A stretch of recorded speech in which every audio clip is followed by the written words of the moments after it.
Hi, everyone. Thanks for watching. We're glad you're here. My guest this morning is Kate Culver, and I'll read her bio here. And Kate, I'm very glad you're here with me. And we've had an enjoyable few minutes here beforehand visiting. And Kate Culver is an artist, singer, energy healer, and guide for people who feel it's too late or who've lost their way. Through her Be Still sessions and doodling workshops, she helps people reconnect with their true divine essence. She's learned to dance to the rhythm of her own beat and follow her dreams. And Kate believes everyone has an authentic voice and deserves to be heard. She finds much joy in releasing healing through her Be Still sessions, which are an intuitive energy experience that releases a deep sense of self love and purpose to the receiver. And her online doodling workshops help tap in to your inner self and release your dreams, help those come to the surface. Kate believes it's never too late, that each of us are miracles. And Kate, I think I still saw that there's a download of art. If they go to your workshop, there's like a coloring page. Is that still available? It's not, because I've closed down that website, Oh, but okay. if there is a link on my Facebook to connect with the doodling workshop. Okay, great. I will take the old out just for anyone. Kate had been a guest of mine on the podcast a couple years ago, and so I had found her old information and plugged in. And so anyway, I will correct my error and take off the old and put in your Facebook link so people could Beautiful. find your work there. Beautiful. Thank you. So, Nice to be here. well, good. I'm glad you're here too. And so Kate, I just leave the floor, give you the floor here to visit if you want to tell about your journey and how you get where you are or how you came to do the work you're doing, and take it from however you want to. And we'll just have a fun conversation along the way. Sweet. Well, it is that journey of remembering, taking off the layers of lies and unbelief and fear, and remembering, I think, for all of us, the magnificence that is within each one of us. And one of the ways that was extremely helpful for me was to doodle. There was a season in my life where I was doodling nonstop. I mean, I can show you books that are just filled with doodles. And I did not realize that, in fact, I was rewiring my brain and loosening my thought patterns. That's how I would describe it. And it's sort of like when you hold tight to things about good and bad, right or wrong, um, there's no room for the spirit to flow. And it was just that loosening of those thoughts and allowing the spirit to flow through my life story and see things as beautiful and necessary. And I think this is Earth School. We all have different lessons to learn. And we don't need to compare or compete or look at other people's curriculum, but just follow our own heart. And that's been my journey. And right now on that journey, I am releasing. I think when I was a child, there was two things I wanted to be when I grew up. I'm still growing up. Was to sing and to be a mom. And then I recently have released my music songs that I'd written, and basically they're story of my healing journey and remembering. And I realized really what I want to do is help the dreamers remember the dreams inside their own hearts. That's what's really exciting for me. And so that's something I'm working on now is music. We do go live every 2 weeks on my Facebook page, Instagram page. So if you're interested, please come and join us. And I'm working on editing. When my father's been gone for 29 years and my mother 9 years. And her last request was that we would edit and publish my father's book.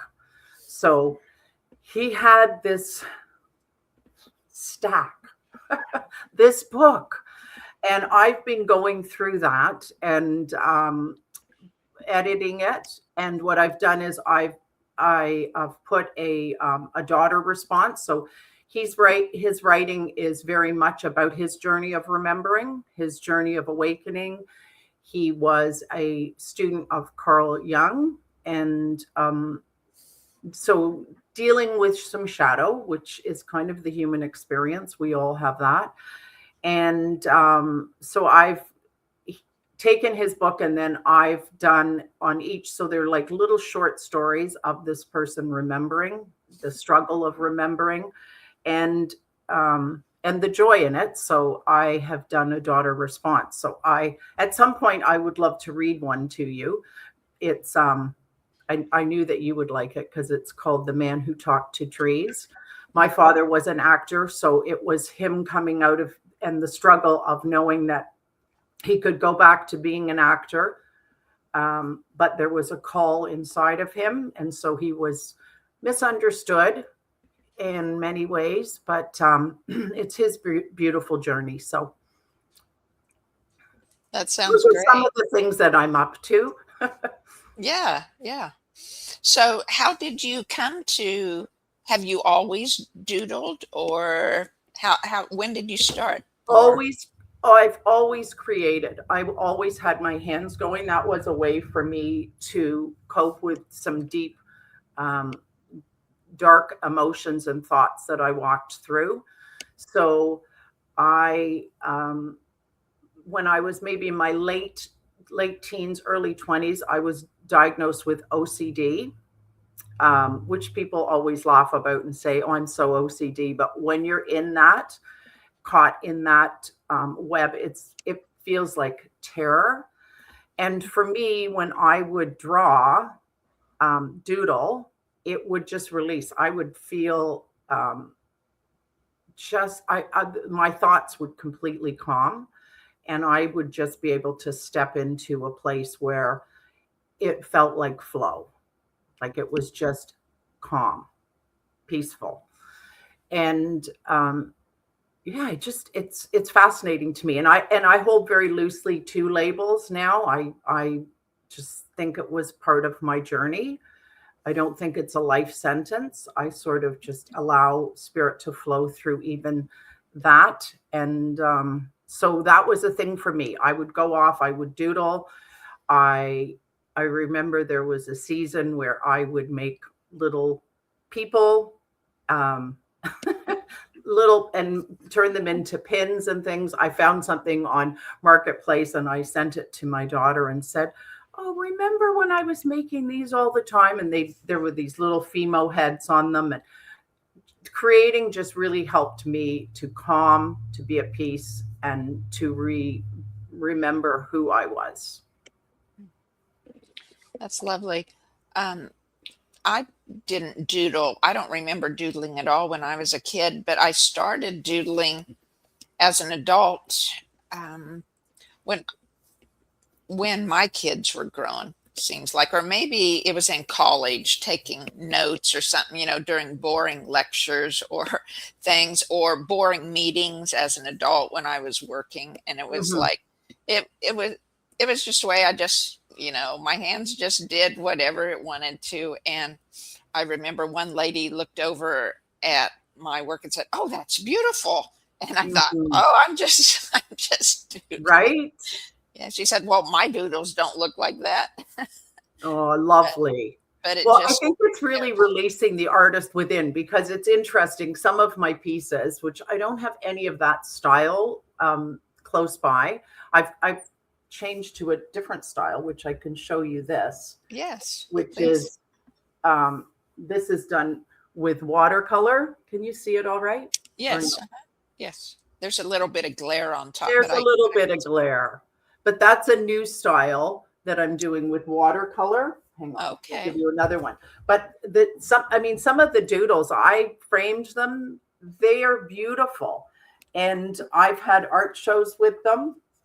And I can there's another one, which is just this Yeah, one's nice. watercolor. Colorful. Yes. Yes, thank you. That is something that so yes, and I just felt like that released me as an artist. I remember going to art class and somebody was trying to teach us how to, uh, she brought in flowers and was like, okay, we're going to sit and draw the flowers. And it was like, I would feel it inside and I would just express the flowers the way I saw them. And she took me aside and I said, I don't want to draw like a flower. And she took me aside and she said to me, you're an artist and you don't have to come back. Like you've got your own unique style, which was birthed from doodling. Just Hmm. and I believe that inside each one of us is this creative artist, however you want to refer to it, that just wants to express and release what is inside. So there you go. Oh, That's yeah. what I Well, did. I totally agree. I've been enjoying, I have a little granddaughter, and when she comes to stay with us, a lot of times she wants to paint. And I just love it to paint. And I Nice. just do my doodling with a brush and things. Right. Right. And of course, to me, it's nothing. It's just fun. And don't give me, I kind of like you, I guess, don't give me um, something I have to color in, or don't give me a what do you call it? What do you call it that you paint on, right? Your canvas. Right. Don't give me a canvas Hmm. that's little and I have to put in lots and lots of details. Give me something big that I can just go. Absolutely. Absolutely. I love that.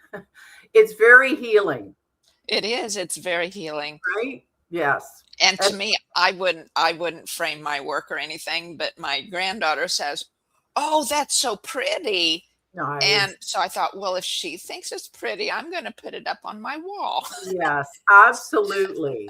Absolutely. And reclaim that. Yeah. Reclaim the artist within. Yeah. That's beautiful. Yeah, Hmm. it's been good. That Hmm. being the child, um, not just the artist within, right, or the singer within, but the child within. 100%. And it goes along with, this is a sidetrack, but like getting your mind out of the focus it's in of what you need to do for the day or whatever. Mhm. Again, it goes back to when my granddaughter is here, it's to try to get my mind just to play, just Right. to enjoy what we're playing in and Mhm. play with her. Don't just watch, don't just sit there, but Nice. do the play with Right, her. and really be in that moment. It's Yes. interesting because I always my birthday's in January. Your birthday's in January too. February. We're In just a week February. apart. Yeah, a That's week right. apart. Yeah. Okay. So, and I always get so excited in that month of January. Like I go back to just being a kid and I'm like, Mm. "Oh, it's very fascinating the power that we have to create our reality." Because I come into January and I'm going, "This is my month." And it's just like I am like childlike the entire month. And I That's awesome. always have this most magical, beautiful month. And I've realized that it's me that's creating it because, I am going back to being a child and I'm going back to being playful. And people are like, it's your birthday. What you're a year older. And I'm like, oh, it's my birthday. And I have lists of things like things that make it special for me. Hmm. Hmm. And I'm like, oh, yes, like I have cupcakes and then I have flowers that match the cupcakes. And, anyways, I feel like a child. And I realize, oh my God. And that is available to all of us all the time. And we all go through. We all go through difficulties and struggles, but it's like Absolutely. a lot of it is or all of it is our creation, and we're creating all the time, right? So we're manifesting things all the time. And I just think that January, I could probably pull that through right for the entire 12 months. Yes, yeah, that should be the goal, really. I kind of do the same thing, only like I don't do like the full month of February. I start the middle of January to the middle of February. So I'm planning what I'm going to do. So I celebrate for a week Nice, or right? two or more. So I go coffee with one friend or dinner with another or go for Nice. a walk here, just doing all so Absolutely. many of the things that I just want to do then. Right. And things that you love to do. And I hadn't thought of it as, being creative or playful. It was just, well, we have to have a birthday. I'm just going to be fun. Why can't we have fun on our Right. birthdays? And my boys had, when they were growing up, it was like, well, my boys have fun. I'm going to have fun. Right. Right. So I like that. I like that. It's beautiful. It's a good way to live, and it's a good way to live all 12 months. it is. I'm Even going to through try the that too, even through Kate. the hurt. Let's Sorry. hold each other accountable here. Right on.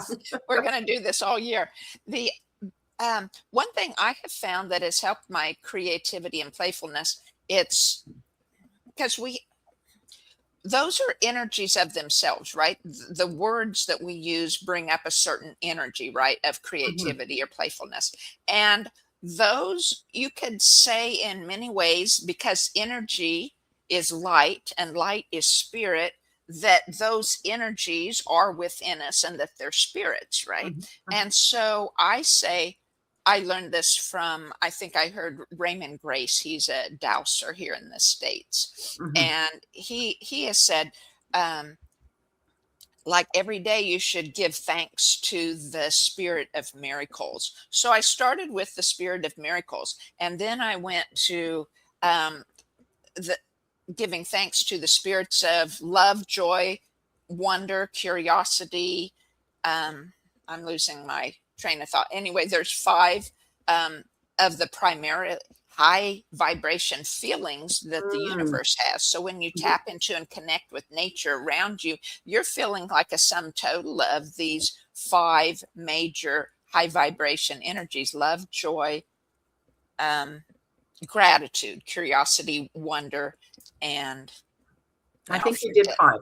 awe. Oh, And beautiful. so those Oh. five, right? A combination of those. And so then I started giving thanks to those every morning. Thank you within me for those spirits within me of, a Mm. list. And then I added more. And then I added money, wealth, abundance, success, and prosperity. And then I added playfulness and creativity. Mm. Anyway, Nice. sidetrack. I'm taking away from you talking. No, that's nice. That's beautiful. But there's things we can do like that to help tap into those energies within us and bring them out, and that's what your work is all about, right? Mhm. That's what Absolutely. you're wanting, you're trying Mhm. to aim for in yourself and in others. Absolutely. Absolutely. So Mhm. beautiful. That just feels really good, doesn't it? It does feel It really just good. It oh does feel really good. Do you want me to read you one of my father's stories? yes, the one about the trees would be awesome, unless The you one want to about read the a different one trees, and first. then the daughter's response, and then you can see. I mean, this is me, the very beginning stages of editing it and figuring out how it all works together, and you will see if it makes sense. Then you can give me some feedback. Okay. So the title of this one is called "The Man Who Talked to Trees." It's an interesting role, spoke the director. Not large, but unusual. I thought of you when I first read it. Would you like to have a look at it? Albert read the script and was interested. It was the part of an eccentric who talked to trees. After a few days of rehearsal, Albert was having difficulty. The tree on stage was quite lifelike, but he couldn't stop himself from looking through the crack in the bark and seeing styrofoam. He became self conscious. The play wouldn't work with a self conscious tree talker. The director was beginning to think of other people in the company. He would rehearse one more day with Albert. If it didn't happen, he'd find a replacement. That night, after hours of bed tossing, Albert finally got to sleep. In a dream, Anna came to him and took him on a walk through Pettigrew Woods. When they came to the center, they found a large maple tree. It stood apart from the others and had taken its own shape. Anna turned to Albert. Do you remember this tree? She asked. He looked at it and suddenly remembered the day as a child he'd played house with Lillian Ashton. He remembered looking at the tree and seeing it for a moment as part of himself. It was alone and yet a part of everything. The tree had given him a feeling of independence and strength. Spontaneously, he touched the bark of the tree and said, "Thank you. Now you'll be able to talk to trees," spoke Anna, and she left the dream. The next day, with the replacement at the back of his mind, the director watched Albert. A miraculous thing had happened. He'd come alive. The director smiled with relief and told him he'd be wonderful. During the run of the play, when there wasn't a matinee, Albert would walk through Independence Park. From time to time, he would stop and say a word or two to a particular tree. There were people there who would titter at Albert's strange behavior, but there was one, Shepherd Ainsley, a truth seeker, who seemed to know what Albert was all about. A nature mystic, he concluded. Though he was encouraged by Albert's example, he would never go beyond the boundaries of observation. Albert was a long way from becoming a nature mystic. He was still a creative actor, living the part he was playing. When the play closed, he stopped talking to trees. Soon he was into another part. It would be quite a few years before he'd strike up another conversation with a tree. And this is my response. The man who talked to tree, such an unusual role. I wonder if that's how life felt for you, as if you were stepping into parts that asked something strangely beyond your reach. You couldn't believe the tree, the illusion behind it. It was the belief you were struggling with. To speak to something as if it were alive, you have to let go of so much control and certainty. Then the dream came. It wasn't through force, but through your surrender. Anna took you back. She took you back to the woods, back to a memory, to something untouched and pure. The tree was alone, and yet it was part of everything. This is what we all are, standing in our own form, yet somehow belonging to something we don't quite recall. You remembered being a child, and in remembering, something began to open up inside of you. You saw yourself in the tree, a familiar recognition. Maybe for a moment, you let go of the resistance to being connected to everything. Thank you. Those words felt like an opening, not to the tree, but to divine presence. You'll be able to talk to trees. Quiet yourself and hear. The next day, nothing on that stage changed but you. You walked through the park speaking softly to trees. People laughed, which doesn't surprise me. We're taught to make fun of things that we don't understand. Someone saw you, though, as a nature mystic, a seeker. And I love that, Dad, because I'm a seeker too. As the play ended, so did your conversations with trees. Was it just a role or was it real? Maybe the question isn't whether you talk to trees, but what they spoke back to you in the quiet moments. What if connection isn't something we have to force, but something we have the courage to remember? What if separation is just an illusion? Yeah. Beautiful. I have tears. Aww. Mm. Mm-hmm. So I have so many of these. He's written so many, and there's always the dream, and the answers come in the dream. Okay. And so we're piecing it together. Neat. Mhm. And you're doing it, or your siblings helping, or? No, I'm the one doing the daughter response. Mm-hmm. Hmm. I'd Beautiful. love that. I would have loved to have had my sibs doing it as well, because I think it would be interesting, an interesting perspective to see other people's um, ideas, because they would have a very different perspective of his writing. I'm very similar, Hmm. so it would have been I thought more interesting, but that didn't happen. So that's the way it's going to be. Yeah. Well, and it takes, as another person who talks to trees, uh, Yes. it it takes kind of the same mindset as I was talking about, of deciding you're just going to play, or deciding you're just going to let your Mhm. mind go. It's like forgetting what the world is around you, or what you think the world is, and tapping into the real living world Right. within you, within us, right, that we're all part of. So Yeah. you're seeing, to see,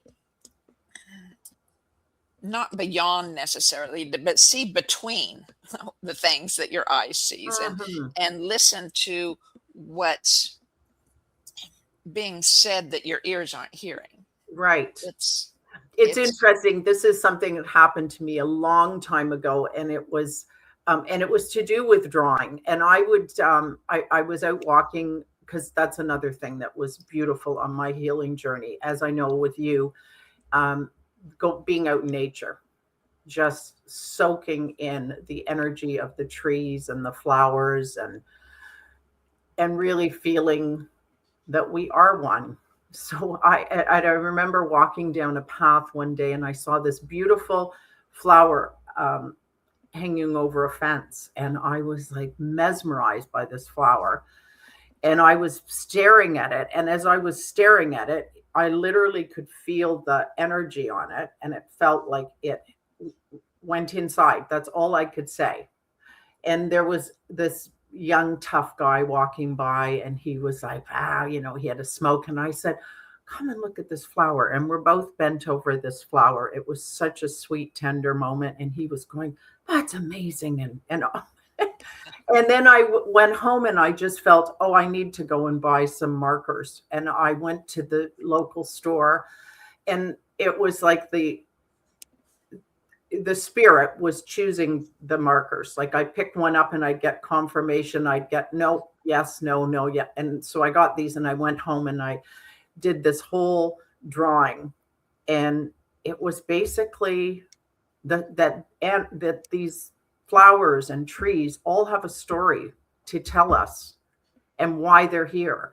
And it was like I drew this out. I mean, it looked nothing like the flower, but it was my interpretation, and it was um and I literally, it was like as soon as I finished, the story just like flooded out, which was basically coming back to being a child again, and allowing the spirit to lead you. And it was like, okay, now that you got the message from the flower, now you go and pick the flower, it's yours.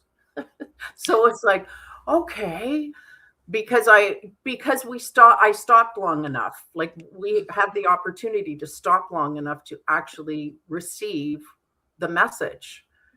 And it was like, oh, it was such an incredible experience. And I was like, this the flower was the passion flower. I remember that. Oh, And it was like, oh, and those are so unique. oh, so unique. And the following week, my husband's daughter brought over a plant for us, like to plant in the garden. And it Oh, was the nice. passion flower. And I was like, oh, Oh, they're I one of my didn't keep it. I favorite. didn't keep it alive too long, but because yeah, I don't have the best green thumb, but it was so beautiful, and it was just the timing was divine. Well, and yes, it definitely sounds like the timing was divine. But I was also going to say, um, it may not have been your fault. There's, from what I've learned, or what I've seen, what I've been looking at passion flowers, most of them, like I'm in the grow zone number 5, Okay. and that's the that's the highest or the coldest that I've seen passion flowers be able to survive. Yes. So you're probably, I don't know what grow zone I you're don't in, think but we're that much further north than you. I think we're a 5. you're Anyways, quite a bit further north, but you might have the where you're at, your general location and stuff might have the same grow zone, because the grow it might. zones just don't go Well, and straight because in across. Ontario we dip down because of the lake that we're Yes. so Yeah. I'm not 100% sure what zone we're in, but I didn't do well with it. And that Right. might have been the reason why. Well, and there's different, some passion flowers need like a zone 8. So there's Okay. different Yeah. types of different varieties of them. So So I gorgeous would and say intricate. find one. I can send you one of mine There you go. if you want to try. Do I you did. have passion flowers? Yes, Nice. I grow them. They're so wonderful. My husband built me an arbor, and they just Oh, climb up, beautiful. and oh, it's just gorgeous. By end of summer, it's just does my heart Hmm. good, right? To Nice. look at them. Beautiful. And but next spring, if I remember or you remember me, when they first start coming up, um, I could Dig I it up and could send me one dig in the one mail. and send you one. Yeah, I did that to a friend in Long Island. She's an Okay. herbalist, and she didn't have those either. And so I dug up and planted, and she said it did fine there. Okay. So, Beautiful. Nice. Yeah, they're beautiful. And they must have been okay because they were they were around the corner. So I think I'm okay. Like the zone is probably all right. good, Perhaps it was just the location, but maybe so. Yeah, or yeah, one year that got too cold or something, that can too that can hot. do it, Yeah, right? it Absolutely. can. It can. Well, Yes. thank you for reading that about trees. It's just so trees are just so wonderful. Mm-hmm. Every chance I get, like every time I'm with my granddaughter, I try to get her to put her hands on the tree and Right? talk to the tree. Yes. Sometimes she has, but like she's almost 5, and so she's starting to get to the place where thinking maybe about what others are thinking, right? I don't know. Uh, Or maybe she was just too busy, but she or she'll come refused. back to it. I think so. She refused, but it's like, well, I'm putting it in her. She'll bring that forth again at some point in her life. Absolutely. Absolutely. So Hmm. anyway, That's well, very beautiful. good. Hmm. So for doodling, there you talked about your markers and things, and you talked about watercolor earlier. Um, are what other types of what would you call them, modalities that you use for your doodling? The doodling is, I mean, you can do anything. It's just having fun. Like I've had pencil crayons. I really love markers. And it's interesting because for some reason I like to doodle on, and it wouldn't be something necessarily I'd recommend, but on watercolor paper. Hmm. And I love with the watercolor paper using just a Sharpie, just a plain Oh, Sharpie, okay. and then adding color to it. And I have just a variety of different kinds of markers that I love to use. Hmm. Hmm, Oh, very absolutely. nice. Very nice. But another thing is pencil crayons, right? I haven't used those, I Hmm. guess. I have to. It's a, I mean, the colors are just spectacular. So Hmm. yes, absolutely. And then on Thursdays at my place where I live, I do my Be Still sessions. I try to just keep it in the Thursdays from home. So my Be Still sessions are a combination of, well, I've been a reflexologist for decades. So, and what I've done is I've married that with Reiki healing, and I call them my Be Still sessions. So it's just a Okay. chance to really drop into your heart and to be still. And I think that entering rest is a beautiful place to free yourself from the monkey mind. So that's what I have a small studio in my home, and clients come Thursday's my day for that. And I'm looking to open that up. I have had clients online, which that's what I would love to be able to do, is to actually do it online as well. Just walking through, setting intentions, and then doing energy work from my place, and sending it out to whoever needs it.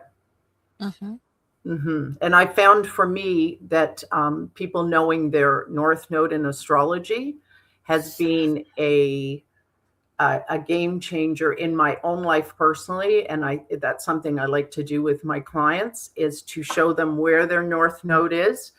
And my mentor would say it's the shortest way to enlightenment in this lifetime is to follow that North Node. Oh, really? So, yes, and I found that to be extremely helpful with people. And that's one of the things that, and the North Node never feels comfortable. The South Node feels more comfortable and more familiar. It's like you're really pushing yourself. But in everybody's birth chart, there is a North Node. And I think that that's one of the things that's super important to grab a hold of, and on that journey of self-discovery. So your North Node can be in any of your houses, Yes, right? Your astrology houses, houses. and it will be in houses and signs. So, and it's just, yeah. So that's been a game changer in my own life, and it is very uncomfortable. My North Node is in Leo, and they'll always say, like, do you is there somebody who has that North Node that you feel uncomfortable with? And I definitely would have had that in my life. And it's like that, getting up and singing, which the version of me 10 years ago would have been like, no. But when I actually look at my North Node, I'm supposed to do that and express myself like that. So the more I do that, the more things open up. Now, how did you know you were supposed to, by looking at your North Node? How does that tell you? The North Node, they have very specific things that are attached to them. So like a Leo would be being a creative leader, expressing yourself. Every single sign has a different direction that Okay, you're to whichever take, one it is. whatever it is. So, And it's yeah, usually something that's difficult for you it's to not do or comfortable. not comfortable. It's not comfortable.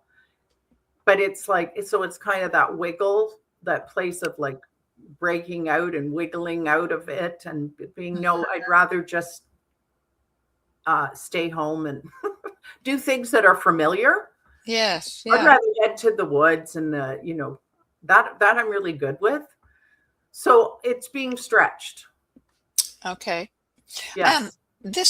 I know you study astrology too, or have. Um, there's supposed to be really, really big energies this week, and later in July is around the 20th or 21st or things like that, isn't it? When there's a big change happening in the stars or something.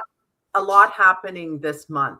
Could you tell us about them a little bit? I'm not that familiar. Like I Okay. am such a rookie in that, but definitely July is a beautiful month as far as energy shifting. Like we've just had one of the signs, Jupiter, go into Leo. So that's a very good way. Jupiter is, anything it touches expands. And going into Leo would be a very like outward energy, like, time to make plans to get out. It's just an energy that supports that, wanting to step out, and great for business and things like that. But I'm such a rookie. Like there's just so many layers and layers of things to learn. It's incredible. Oh, I agree. I don't even study it. I don't feel called that way, but I'm very, um, interested in Right. knowing the energies of each week, so that it helps me um, Absolutely. flow through the week instead You're of. and then you're not, and also you know what, when to push through resistance and when to just settle in and go, no, it's okay. This is a, I can be quiet today. I can. Yes. Yeah, Hmm. it's helpful. In fact, yesterday I thought I'd read that it was one day this week when those stars were changing or whatever, that it was something about like there would be a day for big ideas, or Hmm. things like that. And it was like it And this morning. did that happen? Oh, for both my husband and I, first thing this morning, he was sleeping in a little bit, and I was petting the dogs before I put him outside for the day.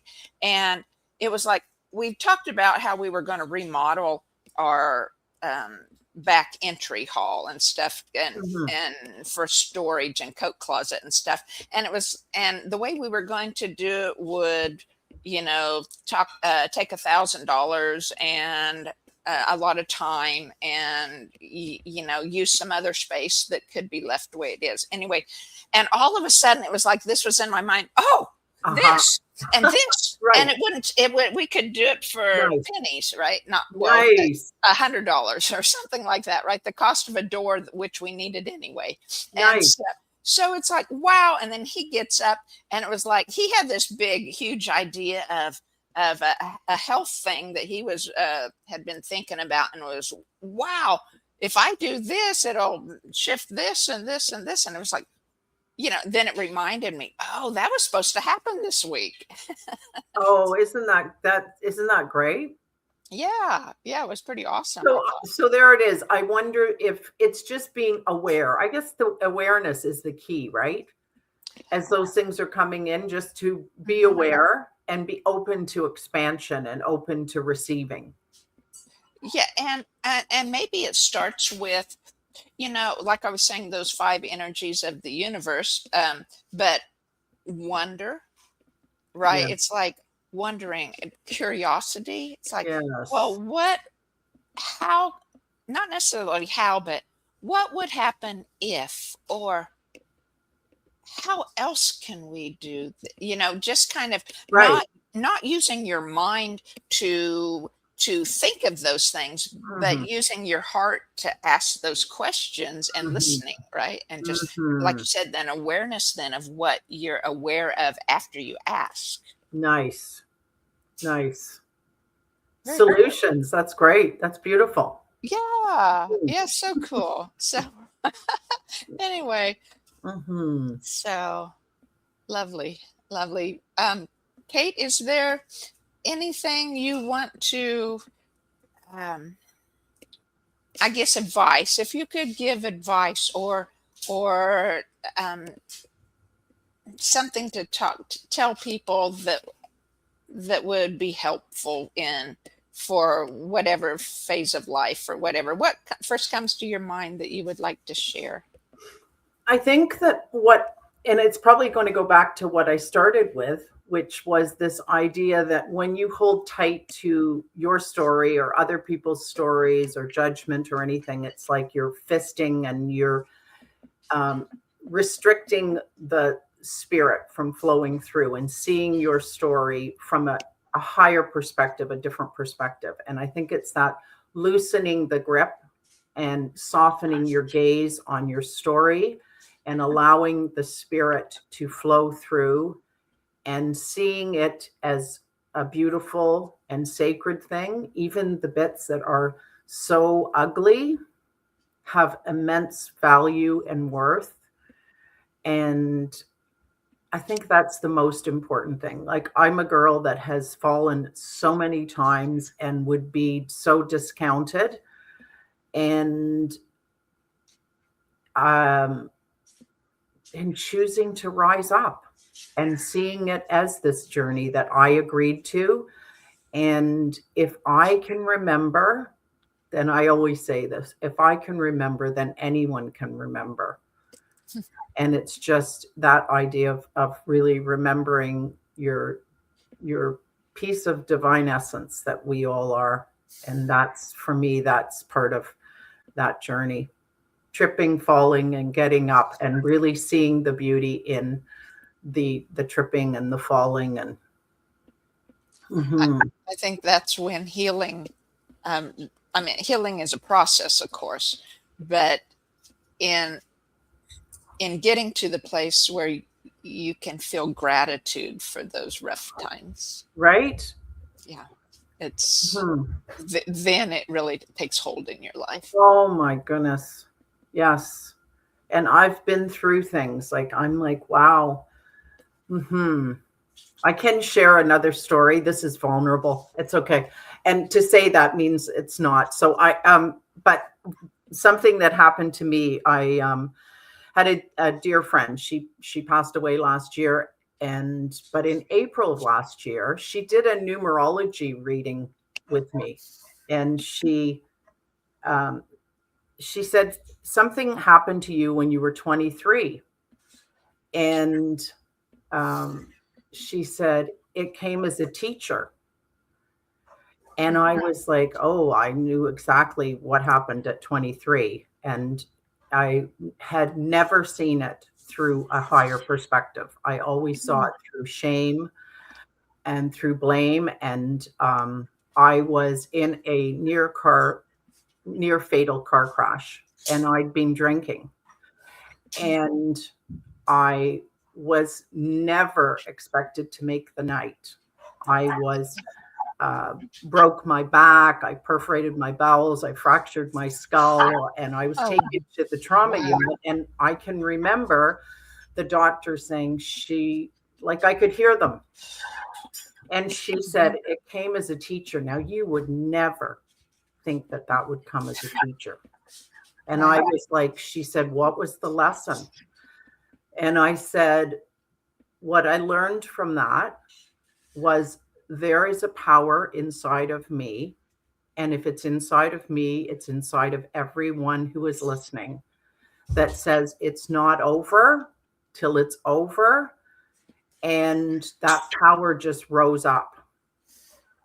And that's and I had never seen it. I had covered that in so much shame, and was told, like, left the hospital with my parents, um, bless them. It was just, you never talk about this. This is so shameful. And even stories like that, when I loosen, when I soften, and I go, oh, like it's a miracle. And thank goodness I hurt nobody but myself. Um, but it's like there is beauty in the ugliness. And that's one of the things that I learned. And I love to share that with people. Like, I thought I would never share that. It's like, oh, that's so shameful and you're horrible. And it's part of my journey. And as I soften, as I loosen, I see the beautiful gift in that situation. And I no longer hold myself as the judge to whether it was good or bad. Or Oh, lovely. Yeah. mm-hmm, Oh, that was beautiful, Kate. mm-hmm. Thank you. So, why don't we go ahead and close for now? And could you, is your Facebook, is it just Kate Culver? If someone wanted to follow you there and go to the Yes, page, it is. And you can put a link underneath I'll that do you that. have all of those. So yes, and my Instagram, we're going to have music again. We're trying to do it every 2 weeks, and it's amazing how quickly 2 weeks go by. I'm like, didn't we just do this? But I'm Yeah. singing every day. Like, every day I spend time in my music, because the message on the music is something that I know I have to embody, the truths that I've been given on those, through the songs. And so if people want to come and listen, I would love that. And if anyone wants to have a Be Still session, I am totally open and available. All right. Very good. And have hope for those kids or people that you think are hopeless. I think that's a message that I would would bring. Yeah. Very good. Well, thank you, Kate, for joining me and for Thank you for having me. a great conversation. And Mm, thank you, everyone, for watching. And please, I'll leave the links below for Kate, and check out her connections there on social media. So, and if you haven't already, please like, give the video a thumbs up to help other people find it. And um, I also am available for one-on-one sessions for biofield tuning and feng shui. So if anyone's beautiful. interested, those are, just know that those are available. There's always things around that can help you get through your own tough times and point your way toward releasing what needs to come up, and healing, and following your own dreams. So, all right. Absolutely. Bye Thank bye, you. everyone. Thank you. Bye bye.